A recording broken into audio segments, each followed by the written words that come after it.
আসসালামু আলাইকুম বন্ধুরা। ডিসেম্বর মাস বিজয় মাস। এই মাসে আমাদের অনেক আত্মত্যাগের বিনিময়ে আমরা স্বাধীনতা পেয়েছি। যে ডিসেম্বর মাসের এই পতাকার মান সম্মান যারা শহীদ হয়েছে তাদের প্রতি রইল আমার আন্তরিক অভিনন্দন, শুভেচ্ছা। তাদের আত্মত্যাগের বিনিময়ে আজকে আমরা হয়তো চাকরি করি, ব্যবসা করি, গাড়ি চালাই, যাই যেখানে আছি তাদের আত্মত্যাগ।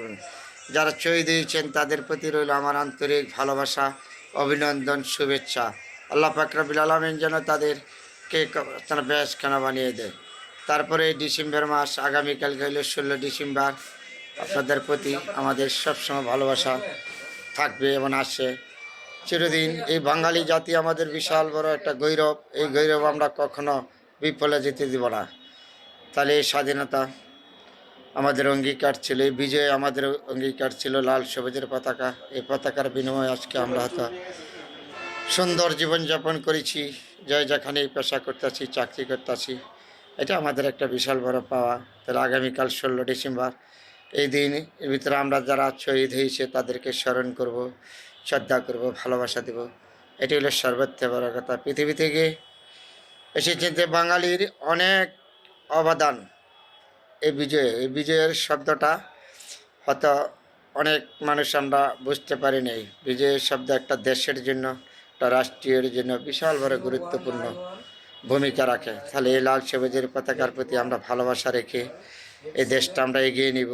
যে যেখানেই আছি, দেশ বিদেশে, সবার প্রতি অনুরোধ রইল আল্লাহ পাক রব্বুল আলামিন যারা শহীদ হয়েছে তাদেরকে যেন শান্তিতে রাখে। তাদের জন্য দোয়া এবং শুভকামনা করি। এই ডিসেম্বর মাস, বিজয়ের মাস, আগামীকাল 16 ডিসেম্বর সবার প্রতি শ্রদ্ধা ভালোবাসা রইল। এ দিয়ে আমাদের এগিয়ে যাইতে হবে, তাই না? এই ডিসেম্বর মাসের শুধু পতাকা নয়, আমাদের সবসময় তাদেরকে স্মরণ করতে হবে। কারণ যারা শহীদ হয়েছে তাদের অবদানের কারণে আজকে আমরা পেয়েছি এই সোনার বাংলাদেশ।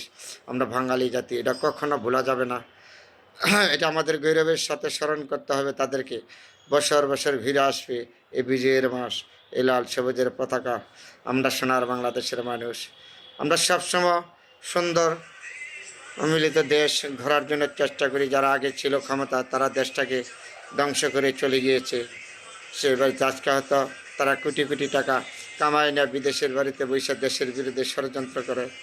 তারপরে বলেছি যারা তত্ত্বাবধান সরকারের উপদেষ্টা আছেন তারা সম্মানিত ব্যক্তি সবাই, তাদের উপরে আমাদের বিশ্বাস আছে তারা এই দেশ সুন্দরভাবে পরিচালনা করবে, আবার নির্বাচিতভাবে তাদের হাতে ক্ষমতা হস্তান্তর করবে। এটাই আমাদের সর্বোচ্চ থেকে পাওয়া। আর সেনাবাহিনীর প্রধানদের প্রতি, 3 বাহিনীর প্রধানদের প্রতি আমাদের আন্তরিক অভিনন্দন সবসময় থাকবে এই বিজয় মাসের উপলক্ষে। সবাই ভালো থাকবেন বন্ধুরা।